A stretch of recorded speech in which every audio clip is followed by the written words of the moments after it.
Good morning and welcome to the Thursday, July 16th COVID-19 briefing.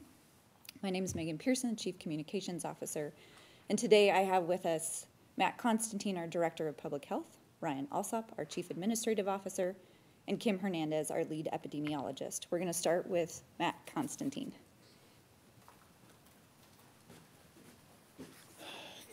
Good morning. Thank you, Megan. This morning we are announcing 153 new cases in Kern County and unfortunately 7 new deaths in Kern County. I also want to briefly speak about increased testing that is occurring throughout Kern County.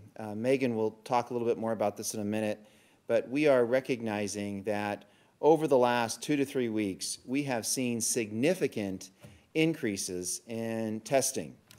In fact, at some of our sites, we have recognized more than a 4-fold increase in testing over the last 2 to 3 weeks. Coupled with some delays from our labs, our contracted labs, they're experiencing delays now upwards of 7 days or more in some cases, is resulting now in a significant influx of laboratory reports that are coming into public health. This is at a level that we have not experienced yet. Because of this large increase in lab results that we are getting and the need for us to quickly go through those results, there's a process that Kim and her staff goes through to look for duplicate entries or people that have been tested more than once, look to confirm the demographic data. We are redeveloping an entire staffing plan to address this influx that we're now seeing. This staffing plan was developed earlier this week. We've been training individuals, and as of today has been deployed. We're pulling in more and more staff within public health, from administrative and clerical staff to environmental health and emergency medical services staff. We're actually looking at contracting out and working with county human resources to try to find resources within the family system. What this means, because of all of this work, the number of cases we expect to dramatically increase over the next few days, as soon as potentially tomorrow. As we go through those results and evaluate those results, we expect our numbers to increase. In fact, by likely several factors as we go on through the weekend. So it is a good thing that we're testing at those levels. That is a cornerstone to identifying individuals that are ill and then help to isolate and then help to do our contact tracing. That's an integral part of it. So we're grateful that the community has responded, but it is overwhelming the system and it is requiring us to really reassess how we do things. It's also important to note that on average, for every case that we identify, there's about 4 contacts that they identify that we then have to follow up on. So that number of cases coming in then is extrapolated based on the number of contacts that we have to follow.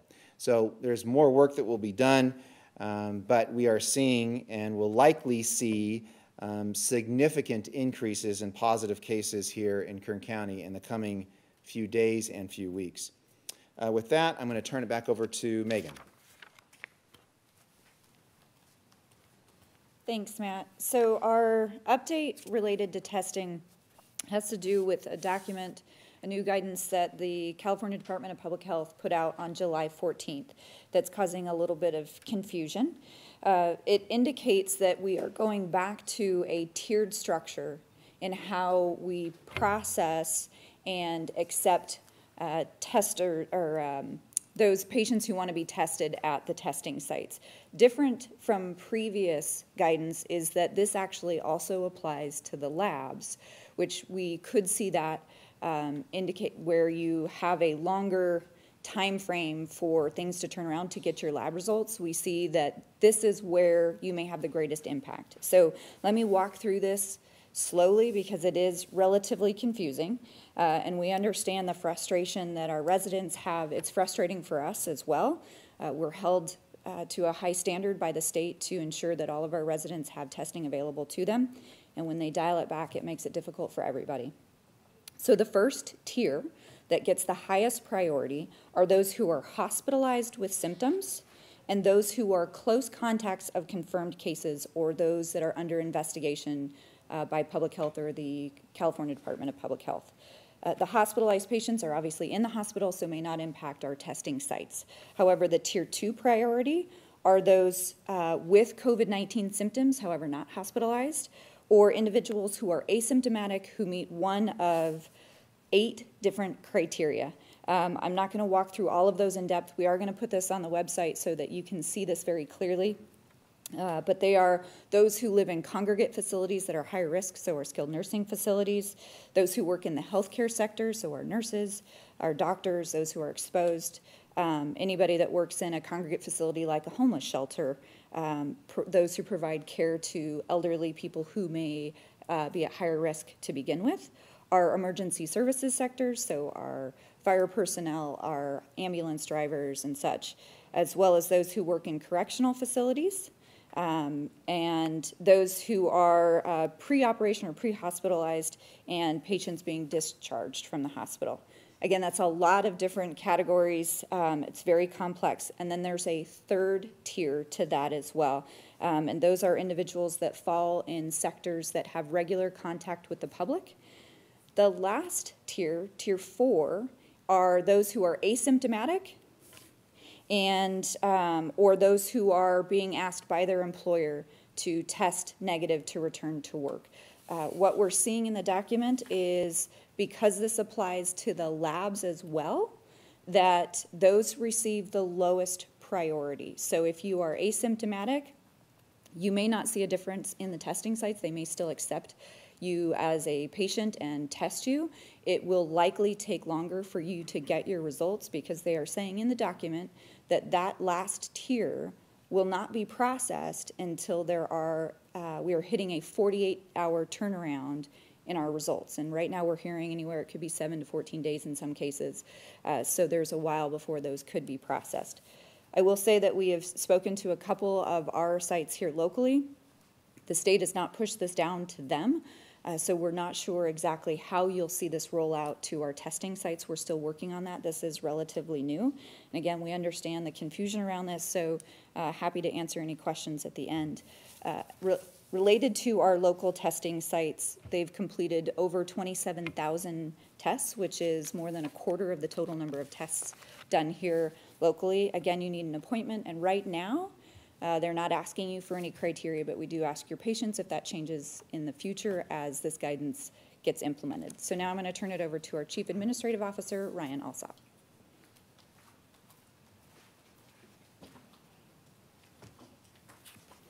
Good morning. Today's press conference is a little meatier than most, and so I appreciate our interpreters being here, and they'll get a workout today, so I appreciate them. As of today, we've tested over 90,000 residents in Kern County for COVID-19. That's just a little over 10% of our entire population, and it continues to grow. By next week, we will be at 100,000, likely or more. As has been stated, the amount of testing that's being done, not just here in Kern, but all over the state, is overwhelming labs and slowing the processing times and results that we're looking for. It's also resulting, as Matt indicated, in significantly more positive test results. Understanding, again, that this virus is not only here in Kern County and here in our state, but it continues to spread and will continue to spread throughout our community going forward. Again, expect us on a weekly basis going forward for the next many months to report to you increased numbers of positive tests in the hundreds each day going forward for the foreseeable future. Please expect that the vast majority of those who test positive in the high 90 percentile who are testing positive for COVID will fully recover, and they will do so at home in the same way that they would deal with symptoms of the flu. Please also expect that a very small percentage of those who test positive in our community will require some hospital care. Today, of the total number tested, that's about 2% that are requiring some hospital care. Also, please expect that an even smaller percentage of those who test positive will die, unfortunately. This is typically related to age or significant underlying medical conditions. And today, about 1% of those folks who have tested positive have unfortunately passed away. A couple of comments on hospital capacity. We have currently 140 available beds throughout our county. 73 beds are ICU that are currently open. Again, the most critical component of managing COVID-19 on our county continues to be the availability of hospital capacity, and particularly critical care ICU beds and the staffing that those beds require. Although a small percentage of those who test positive for the virus, we know that some in our community will need hospital care due to COVID-19 and some ICU care. We need to think about hospital care for COVID-19, particularly ICU care, in the context of many other reasons other than COVID-19 that people may be requiring ICU care in our county. There are a host of other medical emergencies that we must also deal with. And the availability of ICU capacity may mean the difference between life and death for some of our residents, whether COVID-19 related or related to other medical emergencies like car accidents, heart attacks, any number, again, of medical situations that are requiring that kind of acute care. We continue on a daily basis to coordinate with our 10 acute care hospitals throughout the county to manage our hospital capacity to ensure that we are ready and we've got the appropriate amount of beds, whether regular hospital beds or ICU beds. And we are with them and our county staff currently working on a plan where we will undertake a process to secure additional nursing staff to both increase our ICU bed capacity and to ensure the appropriate level of staffing that will be required to do that. We will be working on this plan and taking that plan to the Board of Supervisors on July 28th for discussion and for their consideration. A little bit about the state public health monitoring program, the source of lots of confusion, certainly this past week, but I would argue over the past many weeks. On Monday of this week, the governor announced additional restrictions for business operation in the state of California. What he has done on Monday is he's closed all bars, period, along with all indoor dining service at all restaurants throughout the state. Restaurants can continue to provide service outdoors, along with takeout and delivery service, operating under state issue guidance. But all indoor activities at restaurants are to be ceased under the governor's order. This applies here in Kern County today. Please, if you are a bar owner or a restaurant owner, please understand that these closures will continue indefinitely until the governor announces otherwise. That's a change from where we were about a week ago when the governor said this closure would apply for about 3 weeks. What he has directed earlier this week is that all of these 2 industries are to be restricted, and he will be announcing when they can resume more normal operations, or in the case of bars, reopen. He also announced on Monday additional new restrictions for certain business activities in counties that have been on the state's monitoring list for 3 consecutive days.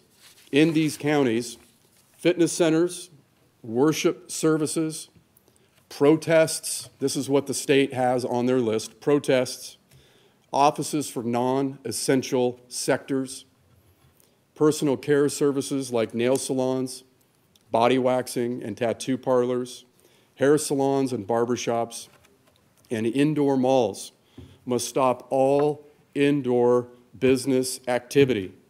The governor made clear in his statement, to the best that he could, I guess, that these businesses could resume operations, but only outdoors, operating under state-issued adaptations and guidance. And you can all imagine what the reaction was on the last Sunday's call with state public health officers from up and down the state in getting a heads up that the state was moving in this direction, telling us that these operations can resume outdoors only on a day in the Central Valley when it was 110 degrees. You can imagine what officials from the Central Valley, what their reaction was to that. While many California counties are on the state's county watch list, Kern County is currently not. Therefore, according to the governor, these new restrictions are not required here. They're not required in Kern County at this time. The restrictions limiting indoor activity at the industries that I just listed. However, once the state informs us that we have been added back to the monitoring list, the governor's new restrictions for those businesses will apply here in Kern County. And they will apply, and they will be applied for an indefinite period of time, again, until the state decides to announce otherwise. So until that time, in Kern County, if you are operating a fitness center, worship services, church, again, they have protests here. I guess these are indoor protests. Offices for non-essential sectors. Personal care services like nail salons, body waxing, and tattoo shops.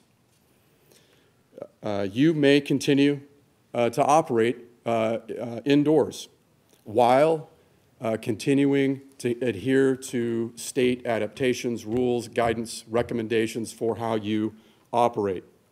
Once the state, again, tells us that the county is on the monitoring list and we must apply these restrictions here, we will inform you of that, and I actually think the governor will be coming out and informing us all of that in one of his press conferences. On the state's monitoring data, specifically, we talk about case rate per 100,000, testing positivity rate, and percentage change in the 3-day average of hospitalized patients. Today in Kern County, the case rate per 100,000, which is over a 14-day period, is 46.37. The state's goal is to be under 100. The testing positivity rate, this is a 7-day average with a 7-day lag. It is currently 2.07 in Kern County. The state's goal is to be under 8%. The percentage change in 3-day average of hospitalized patients is 2.3%. The state's goal is to be under 10%. A couple of comments about our Kern Recovers program for small businesses in our county. To date, we have distributed nearly $23 million in forgivable loans to 745 small businesses throughout the county across 230 different industries. The average loan is a little over $29,000, and it's taking about 17 days from time of application to funding. The program continues to be open. We have set aside $25 million. Again, we've distributed about $23 million, so we're getting to the end. It is open to small businesses in our county who have not received PPP loans, and only for the following industries who have previously received federal PPP loans. Those are dine-in restaurants, bars, movie theaters, family entertainment centers, bowling alleys, miniature golf, batting cages, arcades, the like. And nonprofit organizations, if you were a 501c3 or a 501c6 or a 501c19, you can apply at kerncounty.com to receive this financial assistance. I would encourage you to do so if you haven't. The program is coming to a close. We will be evaluating adding additional funding to this program, along with the industries targeted with that additional money in the days ahead, and likely will bring some plan for consideration to the full Board of Supervisors as early as July 28th. So please stay tuned for that and visit again kerncounty.com for details. We're distributing personal protective equipment to small businesses throughout Kern County. We have 16 distribution points. You must fill out a very simple application and schedule your pickup at the location nearest you. You can get details on that at kerncounty.com. For those of you who have tested positive in our community for COVID-19 and you've fully recovered, today there are at least 4,500 of you, a little over 4,500 of you. Please donate your plasma. For those who have been previously diagnosed with COVID-19 and recovered from the illness, your blood plasma, which is rich in antibodies, can be donated to help build the immune system in someone who has a serious or life-threatening COVID-19 infection. Those who are interested in donating, call the Houchin Community Blood Bank, COVID-19 Convalescent Plasma Hotline. That number is area code 661 616 2575. Again, 661 616 2575. Individuals need to show proof of initial positive COVID-19 test or positive antibody test and must be free of all symptoms for at least 14 days. Plasma from those with blood types A, B, and A is most sought after. Someone can donate convalescent plasma 8 times in a 3-month period. Please be a hero and call Houchin Blood Bank today to make your appointment. That action, those activities are a considerable help in our community and all over the state in treating those most impacted with serious symptoms related to COVID. And with that, we're happy to answer any questions you might have. Thank you, Ryan. So we'll follow a similar process. We are going to ask our media partners to make a slight change than what we've done in the past, because we do have so many residents that watch this video for their most up-to-date information. We're going to ask that your questions apply only to the material that we covered today. We know that a lot of you have questions related to other items. Myself and the Public Information Officer from Public Health are always available to you. You can email those questions separately, and we'll get those to you as quickly as possible. So remember, it's *6 to unmute. We'll go down the list, and our first outlet is Kern Soul.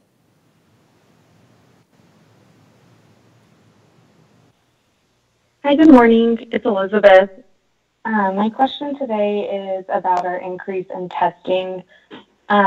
So since since we're testing so many people, can we expect a delay in the contact tracing as well? I'm sorry if you already went over that. There's just so much information today. But if there is a delay in contact tracing, does that mean that these people who were exposed could potentially be out in public, transmitting the virus as well, just because of the delay? So, Elizabeth, thank you for the question. As Matt mentioned earlier, they're increasing their staffing to respond in order to the increase in tests that they're seeing. So the idea would be that the increase in staffing would immediately help to speed up the contact tracing. Okay. And then for the new testing guidance, Megan, I'm sorry if you went over this, but did you say there might be a screening process now? So if the state guidelines are implemented completely as they're written, there would be. They have a tiered process. Those are the items that I walked through. Obviously, those hospitalized and close contacts fall in that priority, followed by those who are symptomatic and not hospitalized, and those who are asymptomatic and fall into one of 8 very specific groups of people, and then on down the list. So yes, there would be a priority structure, if you will, moving forward. We've not yet heard that has been rolled out at all of the testing sites, and we're waiting for some further updates from the state to see how they're rolling that out at their facilities. Okay, thank you. Our next outlet is Mojave Desert News.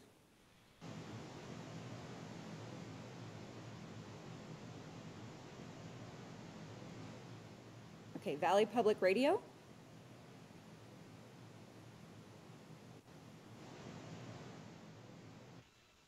Hello, good morning.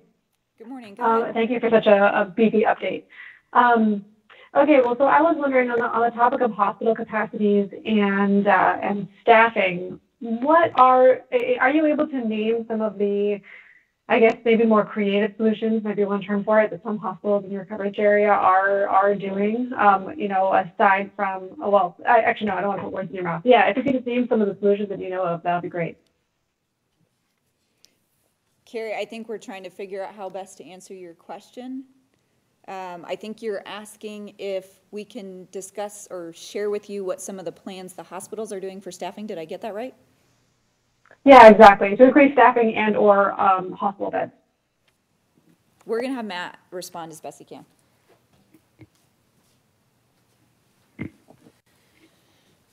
Carrie, thank you.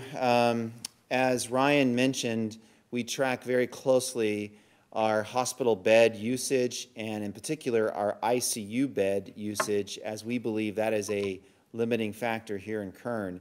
And as we've brought up the last couple times, staffing appears to also be a significant local factor that we need to worry about here.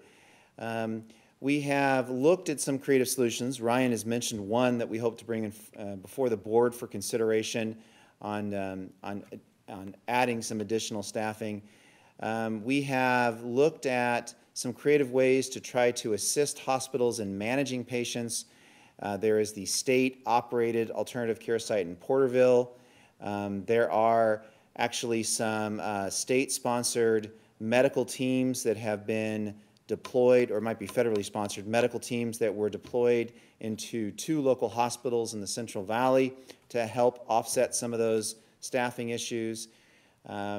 We're actually trying to clear COVID-positive nurses, prioritize them first so that they can return to work immediately. So we are trying to look at all options. As Ryan also mentioned, we do have regular contact with all 10 acute care hospitals in trying to evaluate what the county can do to support the system as a whole. So I'm hopeful that answers your question. It answers part of it, or even I wonder about are there new ways of sort of sharing patients or exchanging patients? I don't know if because I know up here in the Valley, for instance, Valley Children's is taking a lot of the pediatric patients to allow for more adult centered COVID care. Are there things like that, sort of like rearrange these puzzle pieces between hospitals? Yes. So we're not there yet, but there are systems in place that we can move patients to the area that can address those patients better.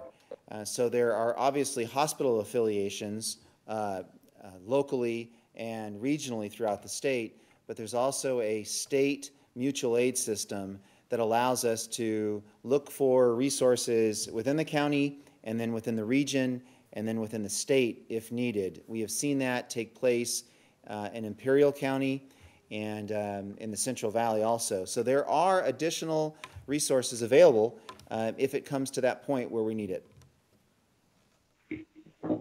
Okay, great, thank you. And then just one more question. So last week on July 10th, if I read the dashboard correctly, there was a big jump in deaths on that day, or reported on that day, from 89 to 97. That's the biggest jump that I was aware of so far. Do you know? I mean, do you have any ideas for kind of what led to such a big jump in one day? No, you're asking about a few days ago, but deaths take time for the doctors to determine the cause of death. Sometimes those are coroner-related cases that take some additional time. Those deaths, although we are reporting out at one day, usually have taken place over the previous few days and sometimes longer, depending if there are doctors involved and the coroners involved. So it varies quite a bit. There's not one cause or one source beyond our skilled nursing facilities that continue to struggle with the control of the outbreaks within their facilities. So that's not a direct answer to your question, but we do track those closely, and for the most part, we have identified skilled nursing facilities as one common source. Okay, thank you. Thank you. Our next outlet is Channel 29.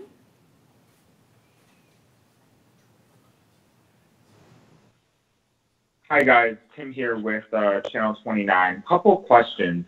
We're talking about the watch list, obviously. I know that that's updated continuously.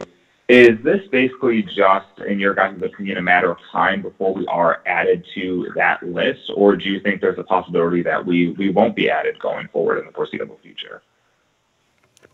So Tim, I think Ryan's going to take that one. Thank you. Tim, the answer to your question is yes.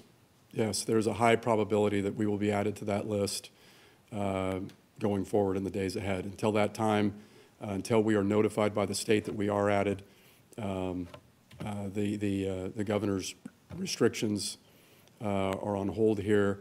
But once that happens, they will apply here. I believe the state will let us all know, and we will certainly be letting everybody know when that happens. Great, thank you. And then I have a quick question in terms of the testing. I know, Megan, you said that all of the stuff is going to be available on your website for those new guidelines.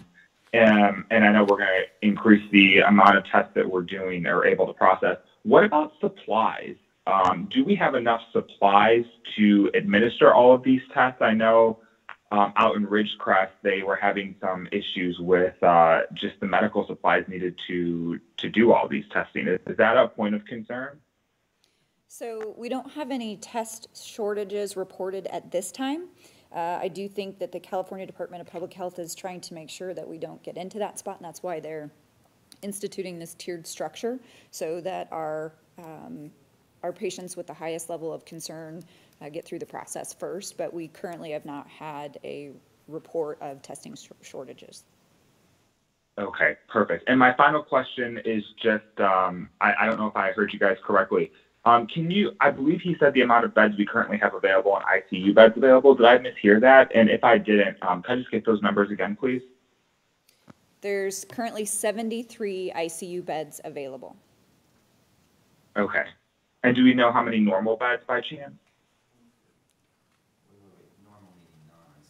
You mean non-ICU beds available? Non-ICU, yeah. 840. 840. Okay. Thank you guys so much. No problem. Channel 17.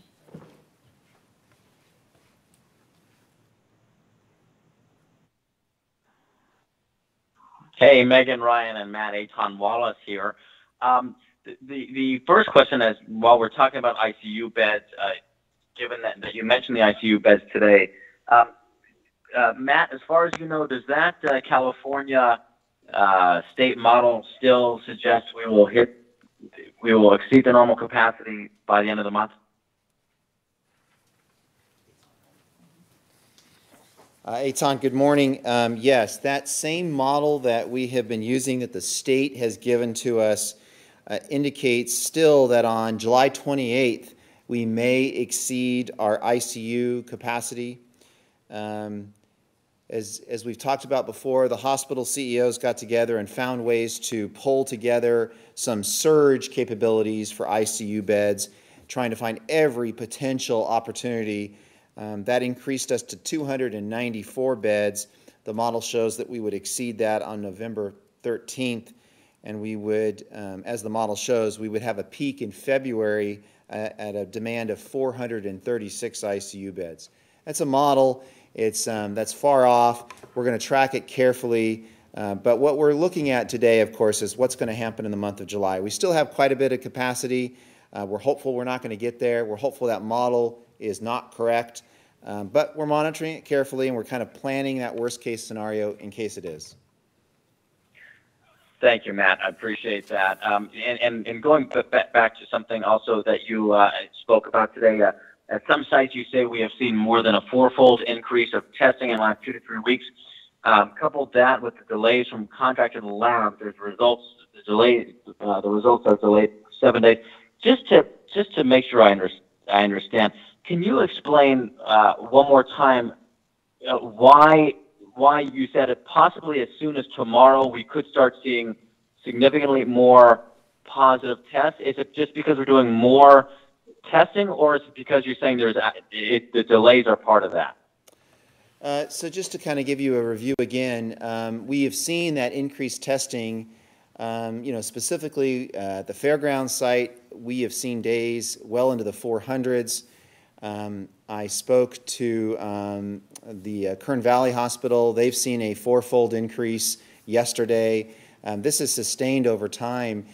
So that increased demand on testing, coupled with what Megan has spoken about, is some delays that we're seeing on the ability to actually process the tests, have resulted now and recently in the labs finally getting through some of those, and those test results are coming to us. We are now staffing accordingly. It's taken us a couple days to staff up and train so that we have more people dedicated to quickly pulling that information down and assessing it. We have to review certain aspects of it and then get it onto our dashboard and get it to our case investigators and then get it to our contact investigators. So it's a process that we've noticed changing, and we're now adapting to that. So we are projecting, based on all of those components, that you will see, that we will announce greater numbers because of the significant influx of new tests that are being performed in the county. Thank you. And final question is, I believe Ryan said at the beginning, as of today, we've tested 90,000 plus residents. And when it comes to the amount of negative tests, Ryan, just to make sure, I know this might seem obvious. I just want to make sure I'm correct here, though. The negative tests account for people who have tested more than once. Is that correct? So when you report negative tests, you're not reporting about the number of people, but actually the number of tests. Does that make sense? Eitan, I'm not quite sure if I understand your question. Maybe I'm having a hard time. So those negative tests are recorded and tracked carefully, but I'm not quite sure of your question. For sure. So I guess we've gotten some viewer questions asking, when I report all the time the number of tests you've done and then the amount of negative tests that come back, does that include for people who have tested more than once? Yes, it could include people that test more than once. Thank you so much. Thank you. Thank you. Our next outlet is the Californian.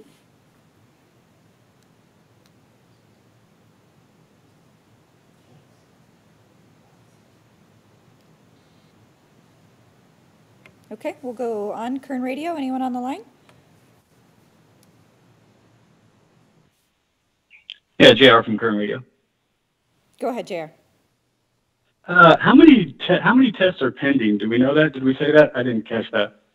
Give me 1 second. 973. 973. And on average, how many tests are we doing a day? I heard him say about 400 at one site. JR, it sounds like your mic got muffled. Can you try that one more time? How many tests are we doing on average every day? Okay, I heard him mention 400. Right, we can give you the performance on our county and state funded sites. I'd have to go look that up. I wouldn't know what's on the like the private sites. If you want to give us a minute, I can go look at that one and we can go on to the next question and get that back to you. Well, I was just curious because if he said we're doing 400 a day at one site, and that's if 2 days we're doing 800, how is it that we only have 900 pending? If some of these tests are taking up to 10 days to come back. So so our total number is 27,000, and that's starting from like May 4th. I'd have to go pull the spreadsheet to give you the exact breakdown of what we're doing at every site. It is in the hundreds in altogether, and perhaps someone from public health could explain the process and what it takes to move those tests through when they're pending and when they're declared positive and negative. So. Okay. I heard Matt had touched on the lagging and reporting of deaths. That was kind of my question. Last week there was 8. Those went back to June. This week there's 7. Some of those go back to July 5th. What's the process that one has to go through to be considered a COVID death? So that we're going to have Kim Hernandez respond to that question. Give us just 1 second as she walks from her socially distanced space.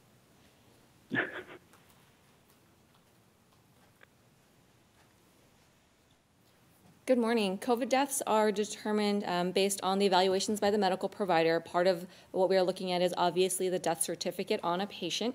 Obviously, there's a number of things that go on to evaluate whether or not a death occurred in relation to COVID-19. An example we've used before in the past is you may be positive for COVID-19, isolating at home, and on the way to your follow-up visit with your doctor, you get in a car accident. And so that would not typically be considered a death related to COVID-19.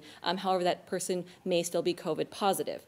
That's a pretty clear-cut example. Other ones that get a little bit more complicated and take more time for our medical providers to determine is, say, a patient who had COVID-19 in the past, was thought to have been recovered, who developed pneumonia or other respiratory symptoms that may or may not have been related to COVID, and they have to sort of assess in that person's unfortunate death whether or not those symptoms and that death was indeed related to COVID-19. So it does take some time, depending on the situation for each patient, for them to be assessed and for that determination to be made and put on the death certificate. Are we seeing a lot of heart issues with relations to COVID? Sorry. We'll have either Kim respond to that one. Sorry, JR. Oh, thank you.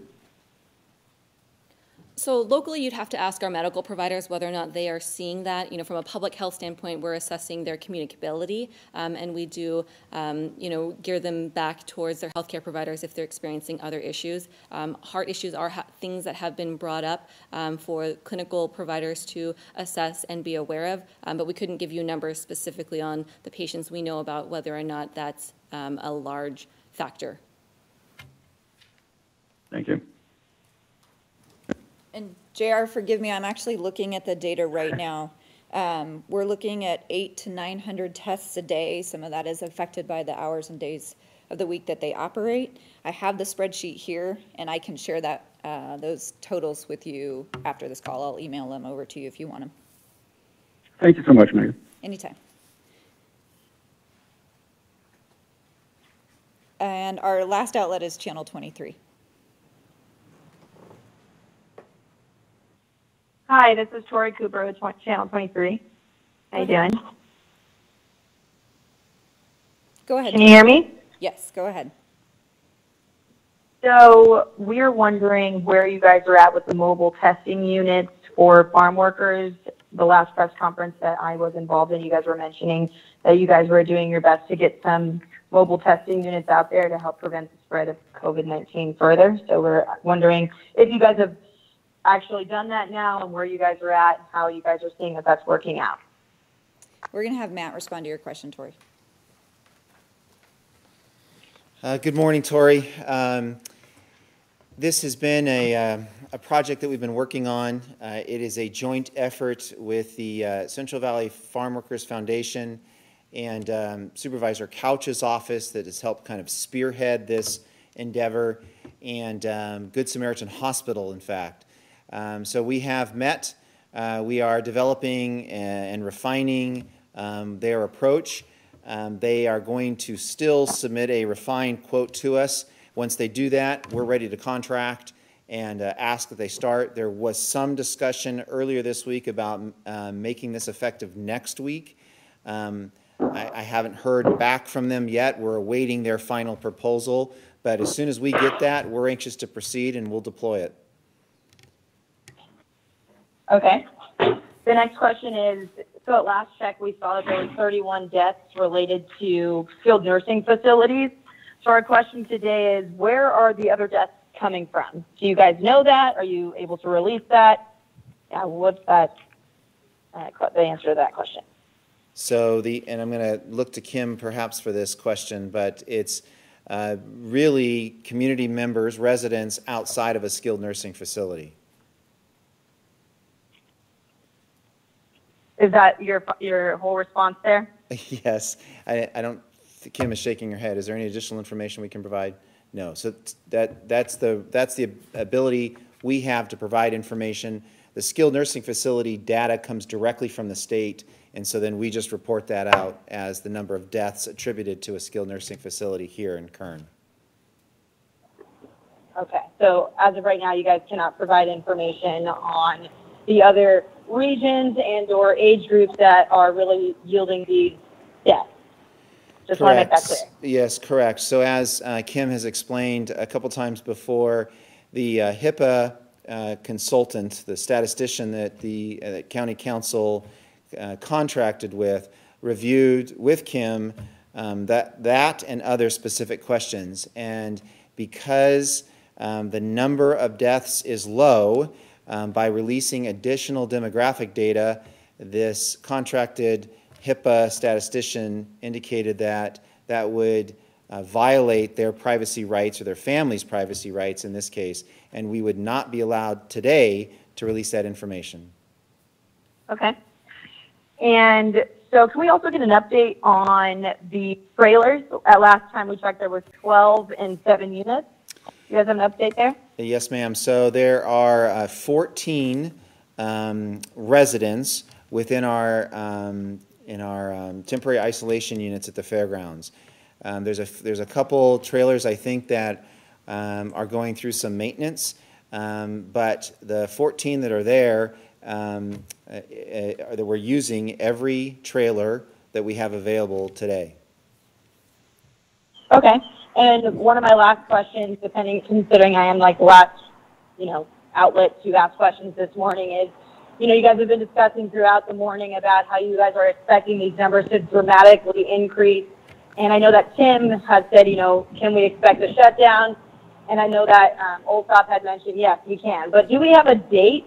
I mean, if you guys are anticipating the rate in which that we may see this dramatic increase, is there a date on when we can see the shutdown potentially? Because I know that there's a lot of businesses who are, Sure. Kind of on edge, whether or not, tomorrow I may get a phone call or another push alert on my phone that I'm supposed to close down. So for us and, members of the media, we really want to make sure that we're providing the accurate information. And I know that they would really appreciate if you guys do have that information on, a projected date on a potential shutdown. That's definitely something that I imagine that the community would want to come out of this press conference. Understood. And I think the impacts to our local business is one of our most pressing issues, and we agree and appreciate what you're saying. We are waiting for the state to tell us. We watch the metrics daily. As Ryan said, we're in compliance today. We have had a streak of about 21 days, if I recall, of being not in compliance. We've had a good few days currently. All the tests that are being done and now being processed through may affect those metrics. We'll have to see. But then we're going to have to wait for the state to tell us when and if those orders apply locally. We are expecting that they will. But as it stands today, we are not on the list, and it takes 3 days of us failing those metrics to go on the list, and then there's a 3-day period, a lag period, if you will, before that order goes into place. So as it stands now, even in the worst case scenario, we're likely we probably don't have to worry until next week or middle or late of next week, but we depend on the state to provide us those metrics, and we depend on them to tell us if we're meeting them or not, and when and if that governor's order would apply locally. All right, well, thank you. I really feel that answered all the questions, the entire question. And this was just something that came up in our newsroom. If there's a moment to ask it, I definitely would like to, just because this is a big event that happens in our community every year. And so we were wondering where public health stands on the Kern County Fair that happens every year, and whether or not you guys support that effort happening as of right now, or if you guys are not considering that as a possibility. So I know there's been some discussions about the fair. It's important to recognize the governor's stay-at-home order still applies, and community gatherings are not allowed for just this purpose, for this concern that we have. So there has been, I think, some proposals from the fair about some sort of modified, at times I even saw some ideas about some drive-through for food. I'm not certain of the status. You probably have to talk to the fair board about what their intentions are. We also have that alternative care site set up there, and our temporary isolation units are set up there, so we are using some aspects of the fairgrounds. But we want to make sure that we stay in adherence to the governor's order, that we do not hold community gatherings to provide any opportunity for further spread. And unless there's another outlet that has a follow-up question, I'll leave that. But if there's not, then I do have one more. I think I'm going to let Ryan speak. He had a comment to make. Tori, I just wanted to hit really quick on a previous question. I will say that I seriously doubt that the fair, Kern County Fair, as we know it and enjoy it every single year, as it typically is put on, seriously doubt that will happen, based on everything that's going on, both here in Kern County and the state, and where the governor is. Obviously, the fair and the fair boards are there's a tether there to the state, so I seriously doubt it. I hope that there are some creative ways to involve the 4-H groups for the kids, and to allow them to participate in some creative way. But the concerts and the midway and the food and the crowds, I seriously doubt that that will happen. I know I'm not a member of the fair board, but that's my take on it. The second thing I wanted to point out was that while we're having conversations about being on or off the monitoring list, again, Kern County is not, and those restrictions, the new ones on Monday, don't apply here. Do not be surprised, given everything that's going on in this state, in most all other counties. LA is having some tremendous problems right next door with what's going on and what the governor has done. Monday, he applied the outside only in restaurants and closure of all bars statewide, no matter where you are on that list. Don't be surprised if things continue the way that they're going, for the governor to come out and just blanket rule and order all counties to comply with not only these new restrictions, but any set of other restrictions, regardless of where they are on the monitoring list. I could see that potentially happening, and everybody should be aware and be paying attention if that is to happen. All right, yeah. Thank you, Ryan. Tori, before we go, I'm going to ask if any of the other outlets have follow-up questions, and then we'll come back. So really quickly, if any of the other outlets have follow-up questions from earlier or information that you've received since. I have a quick question. This is Tim from Channel 29. Maybe stupid, so I apologize. We currently have about 900 some pending tests.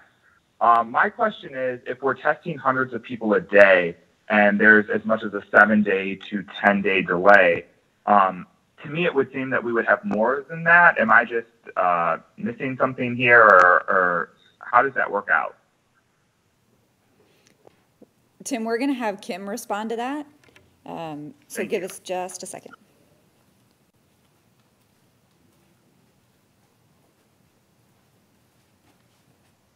Hi, Tim. Unfortunately, because when tests are pending, a lot of the pieces of it are manual, so it takes us some time to get them through the system and into where they would reflect on our dashboard. And so it fluctuates greatly, and we obviously are trying to prioritize the manual entry of positive tests and negative results as well. So that's sort of the balance that we're dealing with.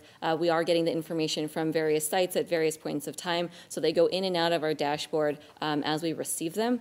Obviously, if you're thinking about the way pending tests aren't required to be reported, we are trying to get them from all of the facilities. They are working very hard to provide it to us, but it's time consuming on both their end and ours to be able to get them into our dashboard. And so obviously we're prioritizing our results that are coming through. And just as a reminder, our pending tests account for about 1% of the tests we have on our dashboard. So we move through them as quickly as we can. Ones that were pending yesterday, we hopefully have results on. And so there's sort of this rotating cycle. And we and all of our healthcare providers are really focused on the test results at this point in time.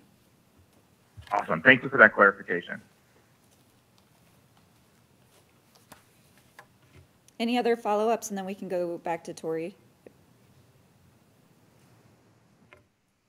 Okay, Tori, you had another question? Yeah, is that okay? I shoot it your way? Go ahead. Okay, so obviously the distance learning has been, a topic of conversation, and KHSD just announced that is something that they're going to continue to do.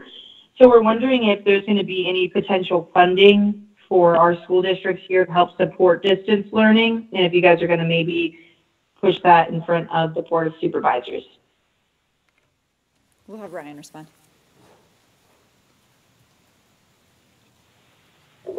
Yeah, so stimulus money, whether it's PPP, financial assistance to businesses, or financial assistance to state and local governments, school districts, hospitals, through the various stimulus packages that have been passed by the Congress,